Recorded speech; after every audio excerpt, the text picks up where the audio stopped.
Hello everyone.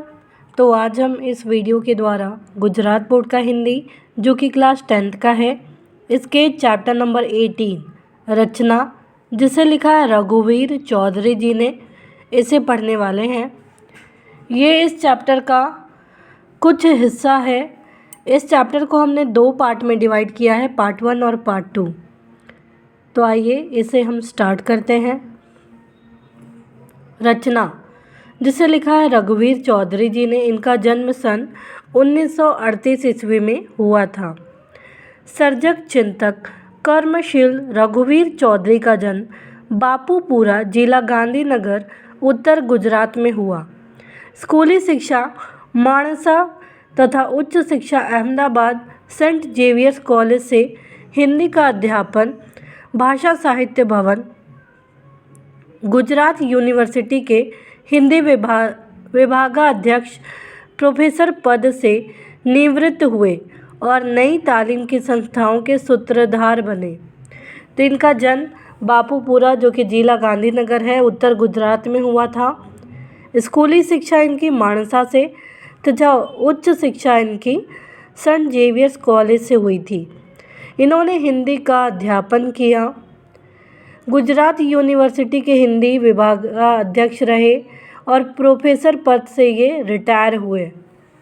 इन्होंने नई नई रचनाओं को लिखा, उनमें से कुछ रचनाएं हम यहाँ भी पढ़ेंगे। रघुवीर भाई ने गुजराती भाषा में लगभग सभी विधाओं यानी प्रकार पर साधिकार लेखन किया है। कथा साहित्य हो, नाटक, कविता, रेखा चित्र आदि में भी उल्लेखनीय योगदान इनका रहा है।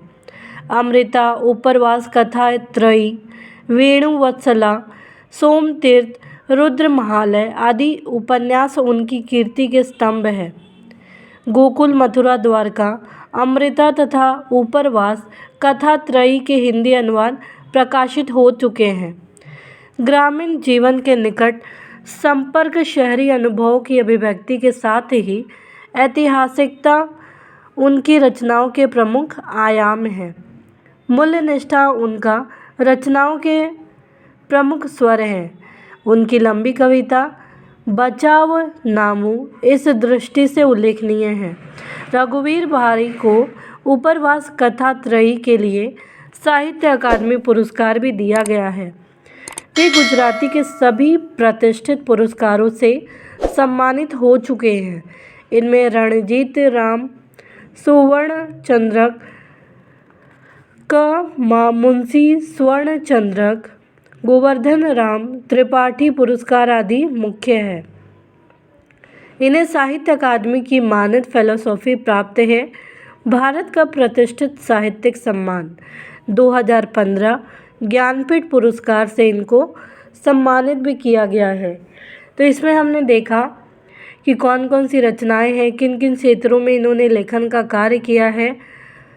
और रघुवीर को यानी रघुवीर भाई जी जो है, इनको उपरवास कथा त्रयी के लिए साहित्य अकादमी पुरस्कार मिला। इनको भारत का प्रतिष्ठित साहित्यिक सम्मान 2015 में ज्ञानपीठ पुरस्कार से भी इनको सम्मानित किया गया। इनकी कुछ रचनाओं के नाम हमें ध्यान रखने हैं, जैसे अमृता, उपरवास कथा त्रयी, वेणुवत्सला, सोमतीर्थ, रुद्र महालय, ये इनके उपन्यास हैं। और गोकुल, मथुरा, द्वारका, अमृता तथा उपरवास कथा त्रयी के हिंदी में भी अनुवाद किए गए हैं। शाम का समय है। ग्राम पंचायत के कार्यालय के बंद दरवाजे के पास बैठा चौकीदार अंगड़ाई ले रहा है। दूर बैठे रमेश, निमेश और नरेश गंभीरता से बात करते दिखाई देते हैं। गोपी प्रवेश करती है इतने में ही। तो गोपी दोनों ओर देख लेने के बाद कहती है, अविनाश जी यहाँ नहीं आए? निमेश कहता, अरे गोपी तुम, क्या कोई काम था अविनाश का?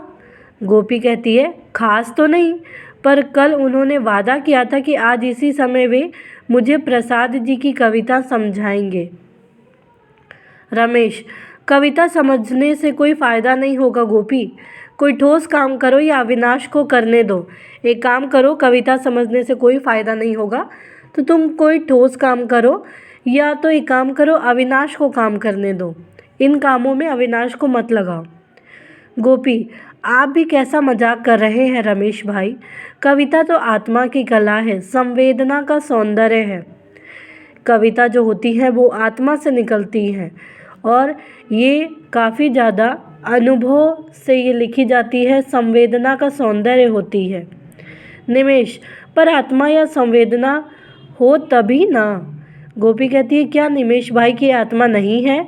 निमेष कहता है, कभी थी, आज नहीं है। हम सब आज निर्णय कर चुके हैं कि ये जो हमारे हाथ में है वे ही पर्याप्त हैं। गोपी, हाथ तो सभी के होते हैं नरेश, पर हम आज इन हाथों का कमाल दिखाएंगे। गोपी, मैं समझी नहीं नरेश भाई। नरेश, हम इन हाथों का सदुपयोग करेंगे। क्या सदुपयोग ये लोग करते हैं वो देखते हैं। गोपी, यह तो आपने और भी मुश्किल बात कही। रमेश, तुम अभी बच्ची हो, जाओ जाकर कविता पढ़ो।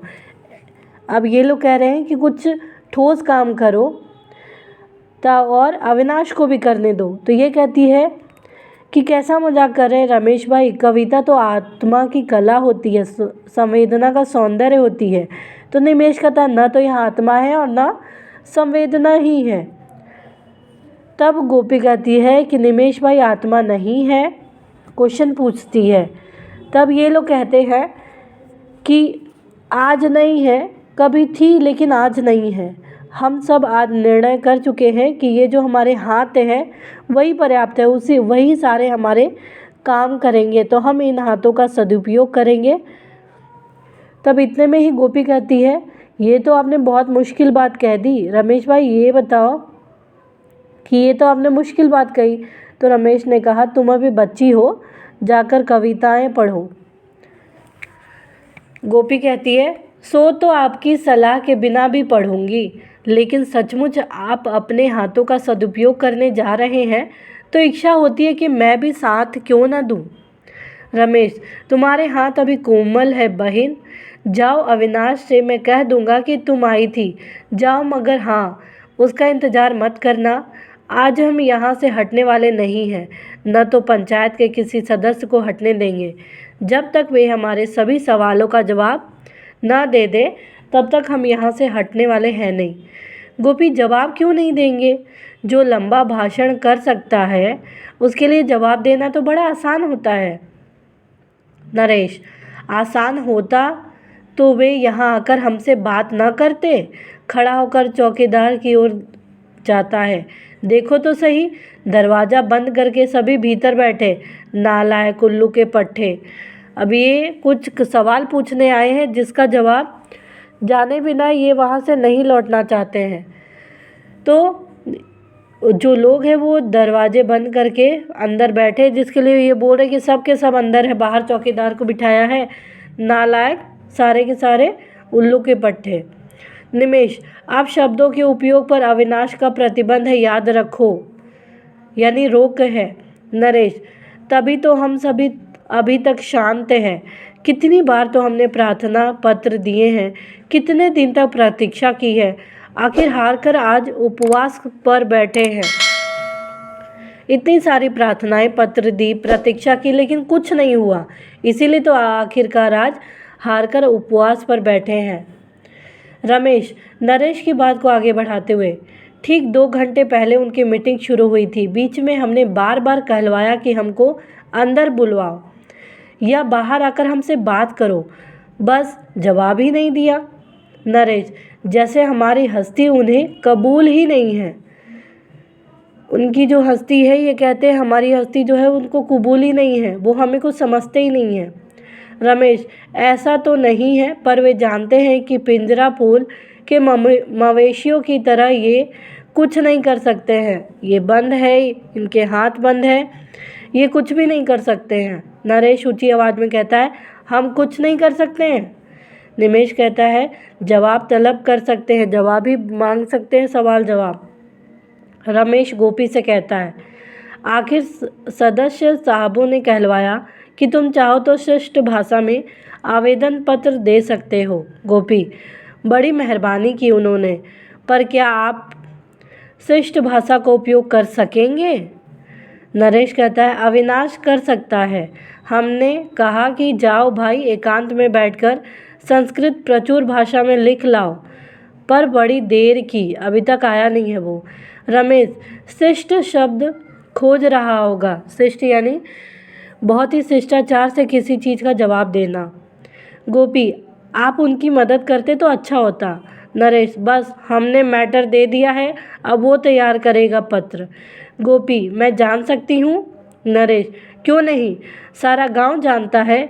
इन सदस्य महोदयों ने बेशर्म होकर भ्रष्टाचार के कई मामलों में जो सहयोग किया है, इसके खिलाफ हम सवाल जवाब करने आए हैं।